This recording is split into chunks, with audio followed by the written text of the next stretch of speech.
आपने कभी नोटिस किया है कि कुछ लोग बड़ी से बड़ी बीमारी इवन स्टेज 3 या 4 की कंडीशन से भी वापस आ जाते हैं, जबकि कुछ लोग सिंपल क्रॉनिक पेन, थायराइड या डायबिटीज में सालों तक अटके रहते हैं। सेम डॉक्टर सेम दवाई, लेकिन रिजल्ट्स अलग क्यों? ये जवाब आपके लिए लाइफ चेंजिंग हो सकता है, तो ये वीडियो ध्यान से देखिएगा। आत्मा प्रणाम, मैं श्वेता जैन। पिछले कई सालों की प्रैक्टिस में मैंने कई लोगों की एनर्जी पे काम किया है और मैंने एक शॉकिंग पैटर्न देखा है। एक्चुअली बीमारी आपकी बॉडी में एंटर करने से महीनों पहले आपके एनर्जी फील्ड यानी कि आपके ऑरा में एंटर करती है, देन आपकी बॉडी में आती है। आज मैं आपको कोई होम रेमेडी नहीं बताऊंगी, आज मैं आपको सेल्फ हीलिंग की साइंस बताऊंगी, वो मैकेनिज्म जो आपके अंदर ऑलरेडी फिट है, बस आपको स्विच ऑन करना पड़ेगा। इस वीडियो के एंड तक आपके पास में 3 स्टेप्स होंगे उस स्विच को वापस ऑन करने के लिए। सबसे पहले एक मेडिकल फैक्ट समझते हैं, जो शायद आपके डॉक्टर्स के पास बताने का टाइम ही नहीं होता। कुदरत ने या उस डिवाइन इंटेलिजेंस ने हमें एक इनबिल्ट डॉक्टर के साथ में भेजा है, बॉडी की वो एबिलिटी जो हर कंडीशन में बैलेंस को वापस लाती है। सोचिए, जब आपको कट लगता है, क्या आप वहां पर बैठकर सेल टू सेल इंस्ट्रक्शंस देते हैं कि चलो भाई रिपेयर करो? नहीं ना, आप बस वॉन्ड को क्लीन करते हैं और आपकी बॉडी अपनी स्किन को अपने आप जोड़ देती है। अगर आपकी बॉडी आपकी बोन्स जोड़ सकती है, आपका कट भर सकती है, बैक्टीरिया को मार सकती है, तो वो थायराइड बैलेंस क्यों नहीं कर सकती? वो क्यों ऑटो इम्यून डिजीज को ठीक नहीं कर सकती? कर सकती है। लेकिन प्रॉब्लम ये है कि हम सर्वाइवल मोड में जी रहे हैं। जब आप कांस्टेंट स्ट्रेस में रहते हैं, चाहे वो ऑफिस की डेडलाइन हो, सास बहू का झगड़ा हो या फिर पैसे की टेंशन हो, आपका नर्वस सिस्टम एक केमिकल रिलीज करता रहता है, जिससे आपकी बॉडी रिपेयर मोड से हटकर इमरजेंसी मोड में चली जाती है। बॉडी सोचती है कि अभी जान बचाना जरूरी है, डाइजेशन और हीलिंग तो बाद में कर लेंगे। और क्योंकि आजकल हम 24 आवर्स स्ट्रेस में रहते हैं, तो रिपेयर बटन हमेशा के लिए ऑफ हो जाता है और फिर हम रिकवरी के लिए मेडिसिन का सहारा ले लेते हैं। अब आप सोचेंगे कि क्या ये सिर्फ थ्योरीज हैं? नहीं, let me give you a concrete evidence. Medical history में एक फेमस स्टडी हुई थी, the knee surgery study bye Bruce Mauchly. उन्होंने पेशेंट के एक ग्रुप को असली नी सर्जरी की, लेकिन दूसरे ग्रुप के साथ में उन्होंने सिर्फ एक्टिंग की। उन्होंने पेशेंट को बेहोश किया, नी पर कट लगाया, कोई सर्जरी नहीं की और कट को वापस से स्टिच कर दिया। पेशेंट को लगा सर्जरी हो गई है। अब रिजल्ट्स क्या आए होंगे पता है? जो लोग फेक सर्जरी से गुजरे थे वो भी उतने ही ठीक हो गए थे जितना असली सर्जरी वाले। पेन गायब हो गया था, वो चलने लगे थे। अब ये कैसे? क्योंकि उनके बिलीफ ने उनकी बायोलॉजी को चेंज कर दिया था। उनके दिमाग ने बॉडी को सिग्नल दिया कि रिपेयर हो गया है और बॉडी ने रिपेयर कर दिया। इसी तरह डॉक्टर जो डिस्पेंजा ने प्रूव किया है कि जब हम ग्रैटिट्यूड और हाई फ्रीक्वेंसी इमोशन में होते हैं, हमारा इम्यून सिस्टम 50% तक बढ़ जाता है सिर्फ 10 मिनट की प्रैक्टिस से।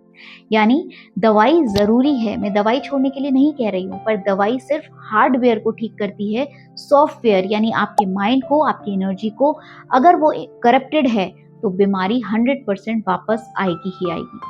तो एज एन एनर्जी हीलर मैं आपको 3 स्टेप दे रही हूँ अपने सॉफ्टवेयर को रीप्रोग्राम करने के लिए।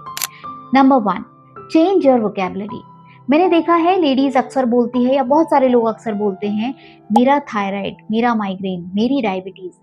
Please stop giving ownership to the disease. जब आप कहते हैं मेरा, आपका सबकॉन्शियस माइंड उसे आपकी आइडेंटिटी बना लेता है। जैसे मेरा नाम, मेरा घर। आज से बोलिए, मेरी बॉडी इस वक्त हीलिंग प्रोसेस में है। Detach yourself from the disease.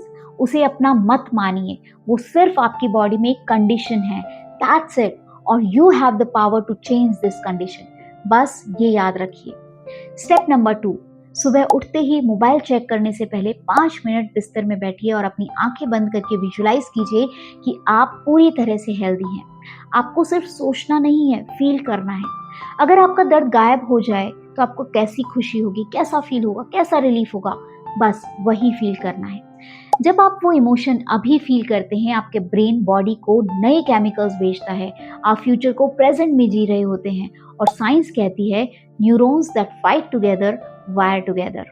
सो इस विजुअलाइजेशन को अपने डेली रूटीन का हिस्सा बनाइए। Number 3, release the secondary gain. ये थोड़ा कड़वा सच है, लेकिन कभी कभी हम बीमारी को पकड़ कर रखते हैं क्योंकि उससे हमें कुछ मिल रहा होता है। शायद फैमिली मेंबर से अटेंशन या फिर ज़्यादा केयर, शायद रेस्ट, आप किसी काम को करना नहीं चाहते, शायद किसी टॉक्सिक सिचुएशन से बचना चाहते हैं। पूछिए अपने आप से, आपको जवाब जरूर मिलेगा। पूछिए अपने आप से, अगर मैं कल सुबह पूरी तरह ठीक हो गई तो मेरी लाइफ में क्या मुश्किल काम है जो मुझे करना पड़ेगा? कौन सी रिस्पॉन्सिबिलिटीज है जो उठानी पड़ेंगी? क्या मेरी केयर कम हो जाएगी? जवाब आपको जरूर मिलेगा। और कई बार वही ब्लॉक होता है, हमें उस एनर्जी ब्लॉक को रिलीज करना पड़ेगा, क्योंकि आप सेकेंडरी गेन की एक्सपेक्टेशंस में बार बार मैं बीमार हूँ वो रिपीट करते रहते हैं। और हम सभी को पता है कि जो हम बार बार बोलते हैं वही अट्रैक्ट भी करते हैं। तो अगर आपको ठीक होना है तो सेकेंडरी गेन को छोड़ना पड़ेगा, बिकॉज हीलिंग कोई मैजिक पिल नहीं है, ये एक प्रोसेस है। आपकी बॉडी वही करेगी जो आपकी एनर्जी उसे कमांड देगी। अगर आप दवाई खा रहे हैं तो खाइए, पर साथ में सुबह और शाम अपनी बॉडी को सेफ्टी और लव का सिग्नल तो भेजना शुरू कीजिए। अगर आपको लगता है कि आपको अपनी एनर्जीज को, अपने सबकॉन्शियस को रीसेट करना है, अगर आपके पास कोई इमोशनल या फिजिकल ब्लॉकेजेस हैं, जैसे पुराना गुस्सा, डर या गिल्ट जो आपकी हीलिंग को रोक रहा है, तो मेरे आने वाले रेकी लेवल 1 और 2 की क्लास को ज्वाइन कीजिए। ये सबके लिए फ्री होता है विद अट्यूनमेंट। जरूर ज्वाइन कीजिएगा, लिंक डिस्क्रिप्शन में है। याद रखिए, you are not a machine, you are a conscious energy being. आप खुद की बॉडी को बहुत इजीली हील कर सकते हो, बस थोड़ा सा अवेयर होना है और अपनी एनर्जी का स्विच ऑन करना है। That's it. वीडियो हेल्पफुल लगा हो तो जरूर शेयर कीजिए, क्योंकि किसी की हेल्थ बचाना सबसे बड़ी सेवा है। मिलती हूँ आपसे अगले वीडियो में। Till then stay happy and positive. Thank you so much.